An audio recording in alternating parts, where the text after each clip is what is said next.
Hey guys, welcome back to Auto Repair, guys. Our mission here at the garage is to save you guys as much money as we can. That's why we make these absolutely free videos, guys.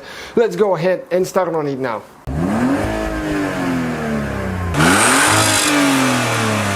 Hey guys, welcome back. Today we're going to show you how to remove and replace the ECU, the engine computer on a Dodge Charger or a Dodge Magnum, guys.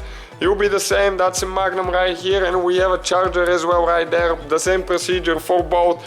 And actually the computer on the Magnum is bad, and we took the one from the Charger. We have a parts car here.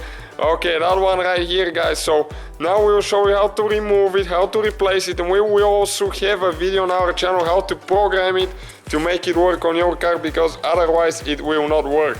So stay with us to see how we're going to do that, guys, and don't forget to subscribe. So we need a 13mm socket, and you need to remove that bolt there. Of course, first you need to disconnect the battery of the vehicle. So if you don't know, the battery is in the trunk, and you need to remove the positive and negative cable for at least 30 minutes before the repair. Okay, so you can discharge the computer, guys. Next, go ahead and pull that bolt out, and that's where the computer is now. All you need to do is just pull it out, okay? You can see the cables are long now. In order to remove them, you need to push those red things up, okay? Yeah, like that, because they prevent the clips from coming out. You press down there and pull out.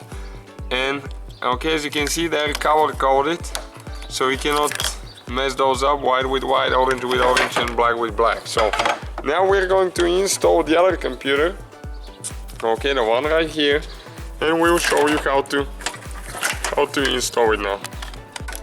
Okay, now all you need to do is just go ahead, push them in like that. Make sure everything lines up good, don't put any pressure if it doesn't. Okay, and what you need to do now is just put it on and get that bolt tied that we removed with the 13mm socket there. Make sure it goes where it's supposed to.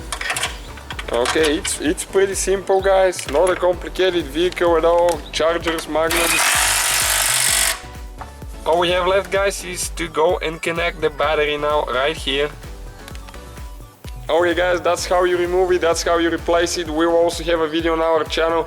You can find it in the description below how to program it with MaxiSys or another tool if you have one, but it will be pretty simple. MaxiSys is pretty powerful. So watch our video how to program it and make it work. So guys, hopefully the video was helpful. If you have any questions, don't hesitate to let us know. Now check out our YouTube channels, guys. We have more than 19,000 free repair videos that can save you thousands of dollars in future repairs. That's why we make these absolutely free videos. Hopefully the video will be helpful. Thank you for watching. See you guys next time.